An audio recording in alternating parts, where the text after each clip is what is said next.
Bayangkan kamu sedang menaiki ekspedisi Arktik sekali seumur hidup yang berangkat ke pantai timur Tanjung Bathurst di wilayah barat Laut Kanada. Katanya, lokasi yang kamu tuju tak ada tandingannya di bumi. Tujuan akhirmu adalah lokasi luar biasa yang dikenal sebagai Bukit Berasap. Batuan bergaris merah ini telah terbakar di sana tanpa henti selama berabad-abad. Terdapat banyak kandungan mineral di sana yang cuma bisa ditemukan di luar planet kita, tepatnya di Mars. Beberapa ilmuwan bahkan meyakini tempat ini bisa menjadi studi kasus penting untuk menemukan kehidupan di planet merah. Di atas kapal penjelajah kecil, kamu menuju ke geladak dan melihat pemandangan yang tak biasa di cakrawala. Kamu melihat kepulan asap terbentuk di dekat bukit tepi laut. Seolah-olah ada ratusan orang membuat api unggun bersama-sama. Tapi asap ini bukan buatan manusia, kata pemandumu. Biasanya kebanyakan orang mengira itu adalah gunung berapi. Beberapa orang di dek bahkan menduga letusan mungkin akan terjadi dalam waktu dekat setelah melihat ini. Pemandumu tertawa, menjelaskan bahwa kenyataannya jauh dari itu. Gunung berapi biasanya ditemukan di tepi lempeng tektonik. Retakan di kerak bumi lah yang memungkinkan lava panas dan gas keluar ke permukaan. Di Bukit Berasap ceritanya berbeda.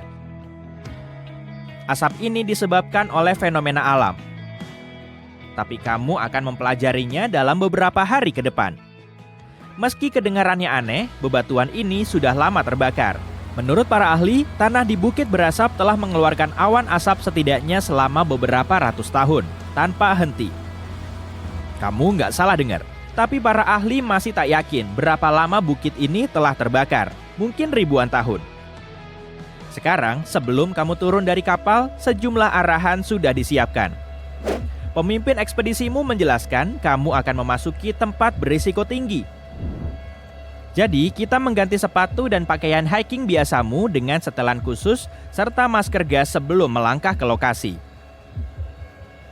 Kepulan asap yang kini kamu amati dari jarak aman terdiri dari asam sulfat. Bahkan kimia ini sangat beracun dan kamu harus berhati-hati saat menghirup udaranya. Jadi ingatlah untuk tetap memakai masker ini. Oh, dan meski terlihat menggoda, jangan sentuh apapun dengan tangan kosong. Legenda mengatakan kru pertama yang menjelajahi Bukit Berasap menemukannya secara tak sengaja. Dan bayangkan, orang-orang ini tak punya peralatan yang akan kamu gunakan. Catatan tertulis pertama di Bukit Berasap berasal dari tahun 1800-an. Penjelajah Irlandia, Kapten Robert McClure, memimpin ekspedisi untuk menemukan penjelajah yang hilang, Sir John Franklin, yang telah menghilang selama lebih dari 5 tahun. Para kru salah berbelok dalam perjalanan dan menemukan bebatuan terbakar ini. Mereka juga mengira itu adalah gunung berapi aktif, seperti kamu, tapi mereka menemukan betapa salahnya mereka saat menginjakan kaki di sana. McClure penasaran dan mengambil sebuah sampel batu ke perahunya, dan cerita ini mengatakan batu itu membakar lubang menembus meja mahoninya. Ingat ini saat kamu ingin membawa pulang oleh-oleh. Mungkin tak akan melubangi mejamu, tapi pasti akan menembus sakumu atau wadah apapun yang kamu coba pakai untuk mengambilnya. Sekarang sudah hari kedua dan kamu siap menjelajahi lokasi ini. Para awak ekspedisi dibagi menjadi beberapa perahu kecil. Dalam perjalanan ke tepi pantai, kamu melihat sekelompok hewan. Mereka jauh dari asap dan sepertinya sedang makan. Bukit Berasap terletak di tundra Arktik dan ada banyak fauna serta flora di dekatnya. Perlahan kamu mendekati pantai. Sekarang kamu melihat tebing yang terbuat dari batu bergaris merah yang kelihatannya seperti dilukis oleh seseorang. Ada tempat lain di bumi dengan bukit-bukit serupa. Letaknya di Peru dan membentang sampai Amerika Selatan. Tempat yang dinamai Gunung Pelangi atau Gunung Tujuh Warna itu adalah fenomena alam yang indah. Gunung ini dibentuk oleh beragam sedimen mineral. Warna Bukit Berasap sebagian besar merah, tapi di Peru, pegunungan ini memiliki garis-garis berwarna lavender, emas, merah, dan bahkan pirus. Saat kamu akhirnya meninggalkan perahu di kaki bukit berasap, kamu mulai mendaki. Melangkah sangat sulit dengan sepatu boot spesialmu. Solnya dibuat khusus untuk menahan suhu tinggi, tapi kamu jelas sulit menjaga keseimbangan. Sebelum menyadarinya, kamu sudah berada dekat dengan batu terbakar ini. Kesan pertamamu adalah ingin pergi dari sana secepat mungkin. Kondisi untuk kehidupan manusia sangat keras di sana. Tempat ini tak ramah dan membuatmu merasa tak boleh tinggal lama. Tapi kamu juga sangat penasaran. Kamu mungkin bertanya kepada diri sendiri bagaimana bebatuan ini terus terbakar begitu lama. Penjelasan sains di baliknya tidak terlalu rumit. Bebatuan yang kamu lihat disebut batu serpih. Ini adalah jenis batuan sedimen yang dibentuk oleh mineral lempung. Pemandumu menjelaskan rahasia asap ini terletak di tanah. Tanahnya terbentuk dari belerang dan batu bara. Saat bersentuhan dengan oksigen, keduanya secara spontan terbakar, melepaskan asap yang sekarang kamu lihat. Beberapa kolam di area tersebut memiliki air yang sangat asam. Para ilmuwan mengatakan, wilayah ini adalah satu-satunya di dunia yang menunjukkan pH negatif. Artinya, air ini secara alami bersifat korosif. Jadi, jangan coba-coba meminumnya ya. Pastikan untuk membawa botol minum sendiri saat meninggalkan kapal. Kamu menghabiskan beberapa jam di sana, tapi rasanya seperti seharian penuh. Setelanmu berat dan bernapas melalui masker gas sama sekali tidak nyaman. Di penghujung hari, kamu kembali ke kapal, menikmati matahari terbenam Arktik yang indah dalam perjalanan. Pada pagi hari ketigamu, kejutan sudah siap menunggu. Kamu tidak keluar lagi. Sebaliknya, kamu akan melakukan perjalanan keluar angkasa. Tapi cuma metafora ya. Pemandumu membahas hubungan antara bukit berasap dan Mars. Mencari kehidupan di Mars telah menjadi perjalanan yang nyata. Namun, baru-baru ini para ilmuwan menemukan keberadaan jarosite yang menarik di bukit berasap. Dan ternyata, jarosite adalah mineral yang melimpah di Mars. Para ahli berpikir ini mungkin menunjukkan bahwa Mars pernah punya air mengalir di beberapa titik pada masa lalu. Karena jarosite butuh air tanah untuk terbentuk. Penemuan besar ini mungkin membawa sains jauh lebih dekat ke sebuah terobosan. Apa benar-benar ada kehidupan di planet lain di tata surya? Mars telah menjadi peta penelitian ilmiah sebagai planet yang paling memungkinkan untuk adanya kehidupan. Suhu atmosfernya saat ini tak tertahankan untuk kehidupan di atas tanah, tapi suhunya pernah mirip dengan bumi. Bukti terpenting yang dibutuhkan adalah adanya bukti air mengalir. Saat ini, penjelajah Curiosity di luar sana terus mencari informasi apapun yang bisa mengisyaratkan keberadaan kehidupan di Mars, dulu atau sekarang. Sejauh ini, Curiosity telah menjelajahi permukaan Mars selama lebih dari 3.566 hari. Kalau kamu menghitungnya, angka tadi sama dengan 9 tahun 279 hari. Dan kalau kamu penasaran, kenapa kita begitu ingin menemukan kehidupan di planet lain? Menurut NASA, pencarian kehidupan di planet lain bisa membantu kita menjelaskan banyak hal tentang Ratusan kapal luar angkasa lepas landas dari permukaan bumi untuk menuju Mars. Maju cepat 7 bulan dan armada kapal ini sudah di dekat planet merah. Tak lama, semua akan mendarat dan ribuan orang akan menjadi warga Mars. Mungkin mereka tak akan kembali ke planet asal mereka karena segala aspek penunjang kehidupan yang nyaman ada di sini. Butuh waktu dan banyak ekspedisi untuk menciptakan koloni yang dapat hidup mandiri di Mars. Beginilah caranya. Langkah demi langkah, manusia berencana membangun kota utuh di sana dengan pabrik, rumah sakit, gedung, apartemen, bahkan tempat rekreasi dan restoran. Pertama, kita perlu memilih waktu peluncuran roket. Jendela peluncuran terbuka setiap 780 hari sekali. Saat itulah jarak antara bumi dan Mars paling pendek. Saat itu, perjalanan akan butuh waktu sekitar 6-7 bulan.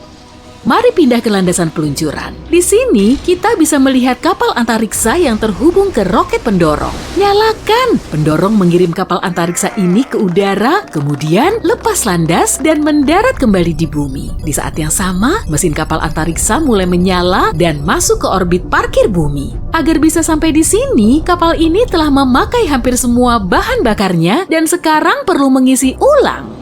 Untuk mengisi ulang, kita memakai pendorong lagi. Mesin derek besar menaruh kapal antariksa lain di pendorong. Ada tangki bahan bakar besar di dalam kapal. Pendorong ini diluncurkan dari bumi dan membawa pengisi ulang bahan bakar ke orbit. Pengisi ini bertemu kapal antariksa tadi dan mengisi bahan bakarnya. Perjalanan luar angkasa ini mungkin butuh 5 pengisian ulang bahan bakar seperti ini. Dan untuk misi pertama membangun koloni di Mars, kita butuh 5 kapal antariksa. Jadi, akan ada 25 peluncuran dari bumi. Jika satu pendorong memakan biaya 3,2 triliun rupiah, lalu pengisi bahan bakar 1,8 triliun, dan kapalnya sendiri sekitar 2,8 triliun, total biaya misi ini lumayan tinggi. Jadi, mari meluncur. Kita percepat timelinenya dan 5 kapal pertama sudah turun ke permukaan Mars. Kapal-kapal ini belum membawa manusia pertama, melainkan hanya muatan seperti persediaan makanan dan air, oksigen untuk bernapas, dan perlengkapan medis. Ada juga modul penunjang hidup, sistem pengelolaan limbah, dan banyak panel surya penghasil listrik pertama di Mars. Sebelum mendarat, salah satu kapal meluncurkan sistem satelit ke orbit. Satelit ini akan menyediakan jaringan komunikasi di planet merah. Jadi, robot memulai pekerjaan mereka di Mars. Pertama, beberapa wahana penjelajah berbaris dan membuka panel surya. Total area yang dicakup setara dengan luas 7 lapangan sepak bola. Efisiensi panel surya di Mars tidak sebaik di bumi. Badai pasir yang sering muncul menutupi permukaan panel dengan pasir. Tapi di saat yang sama, angin kencang dari planet merah juga membantu menyapu pasir ini.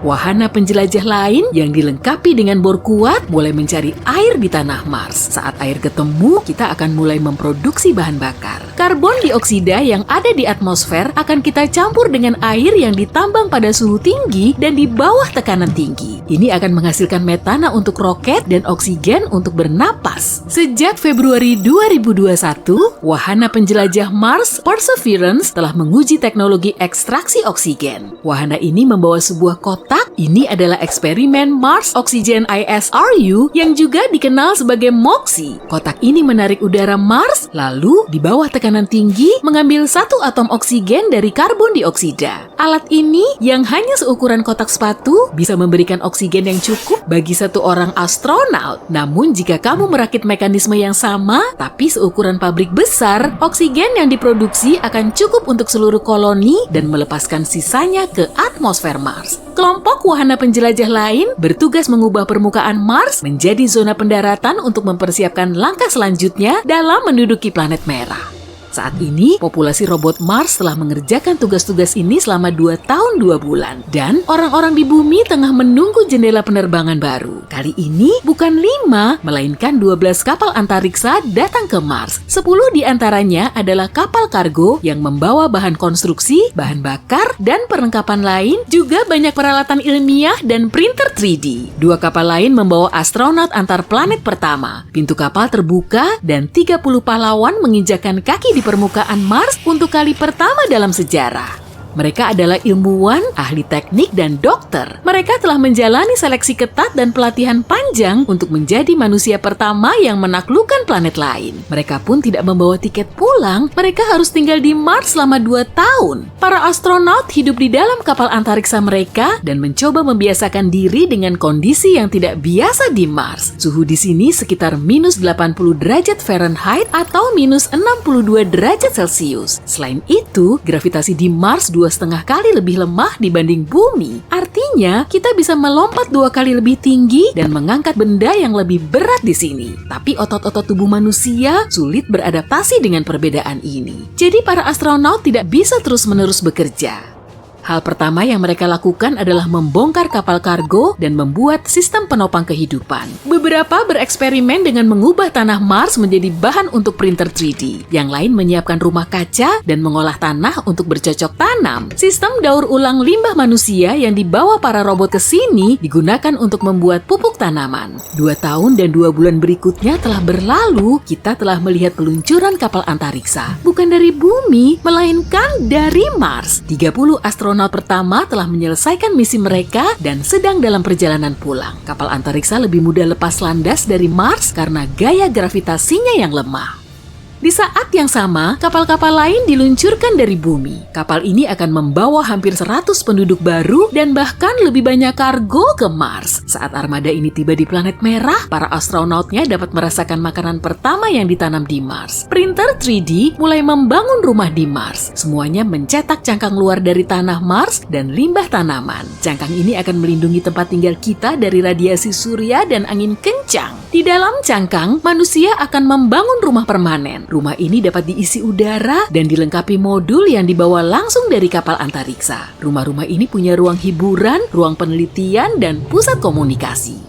Pembangunan berlangsung selama 2 tahun lagi hingga jendela penerbangan berikutnya terbuka lagi. Beberapa astronot meninggalkan Mars, tapi makin banyak orang datang dengan misi baru. Mereka tidak lagi tinggal di kapal antariksa, ada rumah bawah tanah yang nyaman dan tempat bernaung dari hasil cetak 3D. Sebagian besar makanan sudah diproduksi di Mars, generasi robot baru membantu para petani. Robot lain membantu membangun lebih banyak rumah untuk mengakomodasi populasi manusia yang terus bertambah.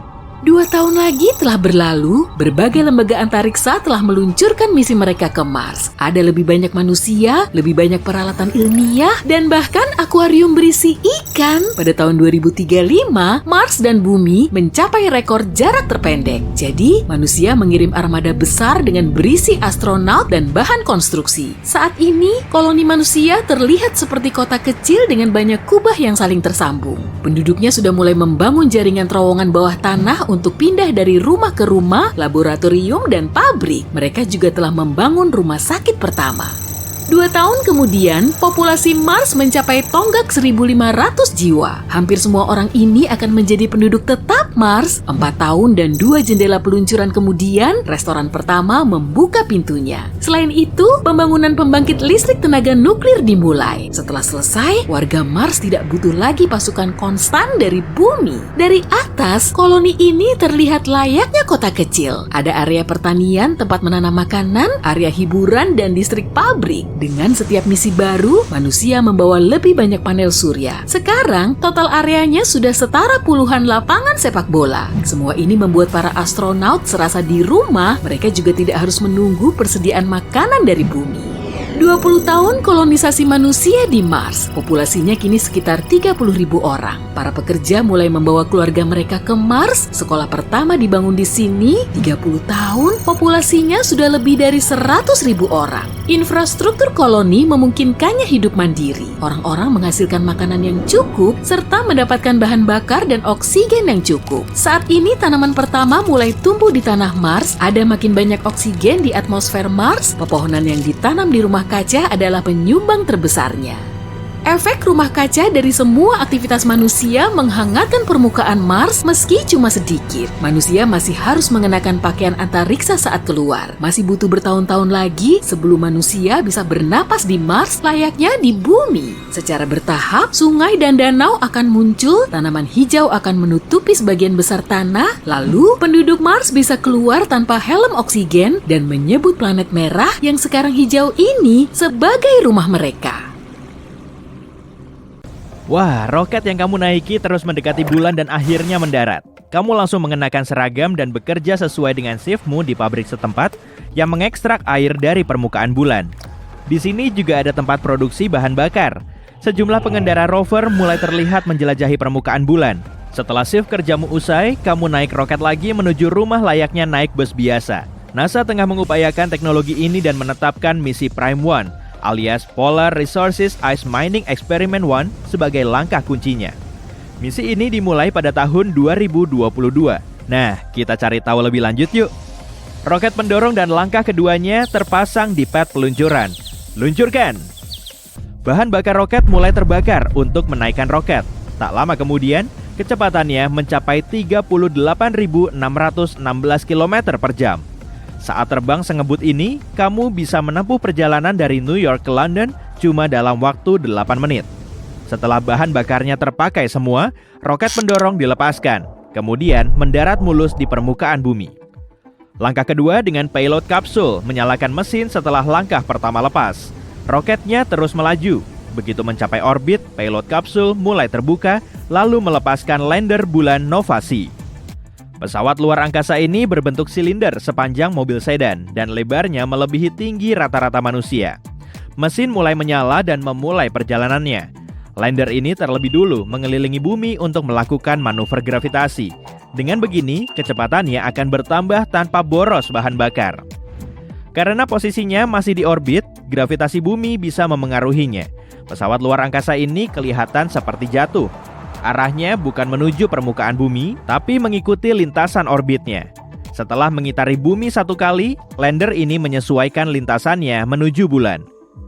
Jarak tempuhnya 384.000 km, kurang lebih 9,5 kali keliling bumi atau 93 kali jarak Amerika Serikat dari pesisir barat ke timur.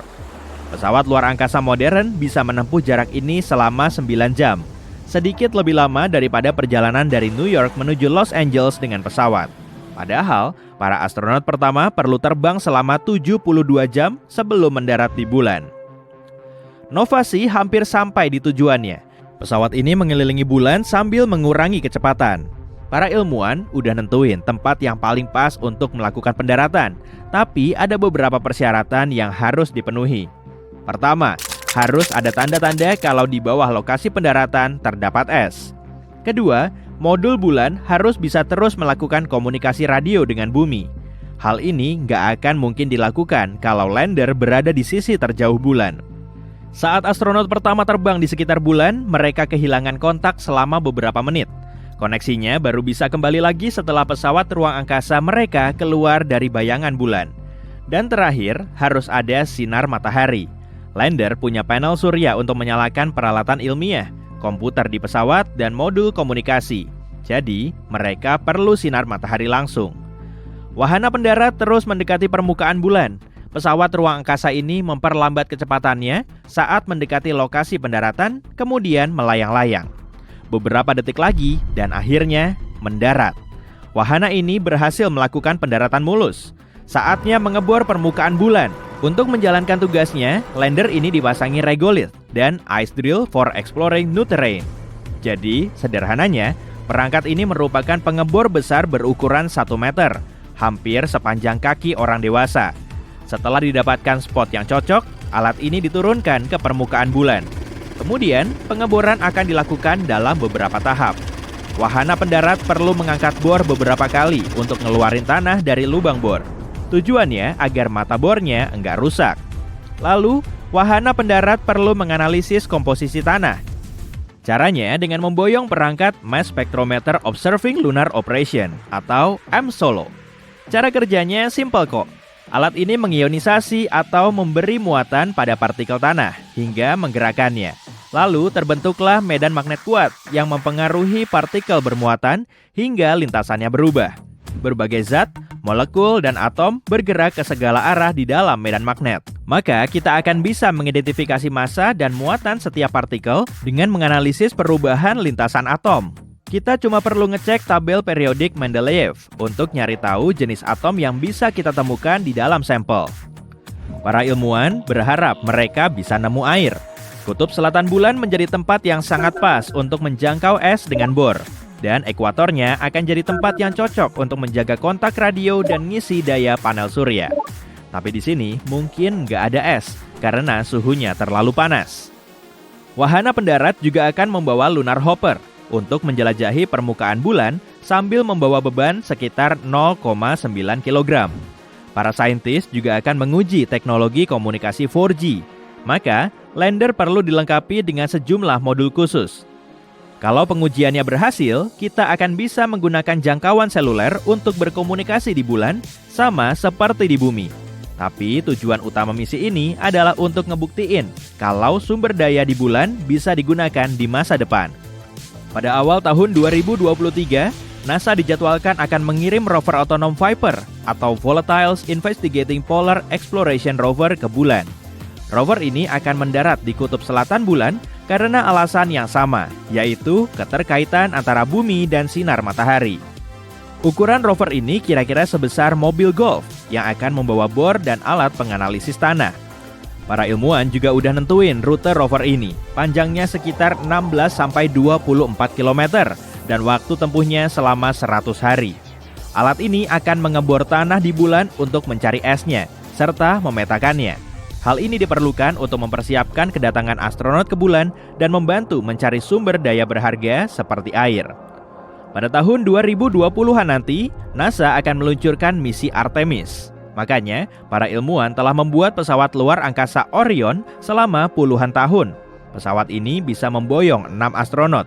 Wahana peluncur yang akan membawa Orion menuju orbit adalah Space Launch System. Kalau sudah jadi, wahana ini akan menjadi roket paling kuat dalam sejarah manusia. Penerbangan pertamanya akan dilakukan tanpa awak pada tahun 2022. Seperti lander bulan, pesawat luar angkasa akan masuk ke orbit, melakukan 1 putaran di sekitar planet kita, kemudian terbang ke bulan.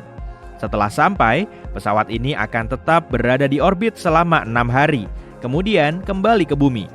Pesawat ini akan berada di luar angkasa selama 25 hari.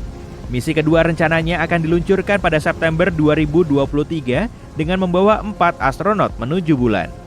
Mereka akan terbang di sekitar bulan, kemudian kembali tanpa mendarat di permukaannya. Ini akan menjadi misi awak pertama ke bulan sejak tahun 1972.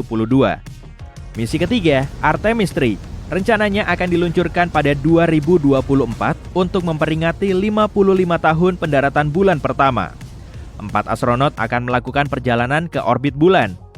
Setelah sampai di tujuan, 2 astronot akan pindah ke Starship HLS. Ini adalah wahana pendarat bulan baru yang dirancang oleh SpaceX. Kemudian mereka akan melakukan pendaratan mulus di permukaan bulan. Para astronot akan menghabiskan beberapa hari di sana. Kemudian lander akan terbang kembali ke orbit, menyatu dengan Orion dan kembali ke bumi. Rencananya akan ada pembangunan stasiun luar angkasa di orbit bulan bernama Lunar Orbital Platform Gateway. Stasiun ini akan mirip seperti stasiun luar angkasa internasional yang terbuat dari banyak modul. Ada juga elemen daya dan propulsinya. Ini akan menjadi modul pertama yang dilengkapi dengan mesin manuver dan propulsi. Nggak lupa juga panel suryanya yang akan menghasilkan energi untuk stasiun ini. 1 modul lagi akan bertanggung jawab untuk melakukan sejumlah tugas yang meliputi komunikasi dan pengisian bahan bakar. Kemudian akan ada sejumlah modul tinggal yang bisa menampung para astronot hingga selama 90 hari. Disitulah mereka akan makan, tidur, berolahraga, dan melakukan eksperimen ilmiah. Stasiun ini akan dilengkapi dengan lengan robot yang bisa membantu pesawat luar angkasa menempel ke stasiun ini, serta memasang peralatan ilmiah tambahan di luar stasiun. Akan ada modul airlock. Pesawat yang masuk akan bisa melakukan docking dengan stasiun di sana. Bentuknya akan mirip seperti tempat parkir untuk menurunkan dan menaikkan penumpang. Astronot juga bisa menggunakannya sebagai pintu keluar angkasa. Ada juga Sample Return Vehicle.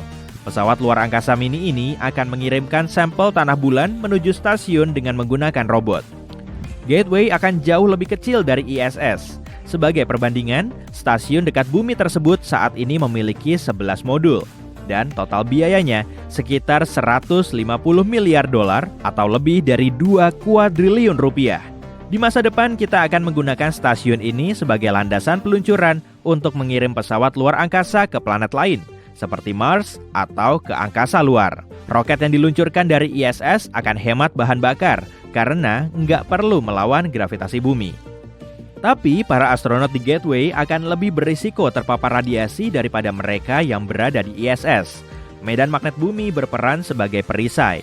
Tugasnya mendispersi cahaya matahari yang membahayakan. Dan astronot yang tinggal di situ menerima radiasi sama besar dengan penumpang pesawat komersil di bumi. Bulan terlalu jauh dari medan magnet planet kita. Jadi semua modul stasiun Gateway juga harus terlindung dari radiasi matahari.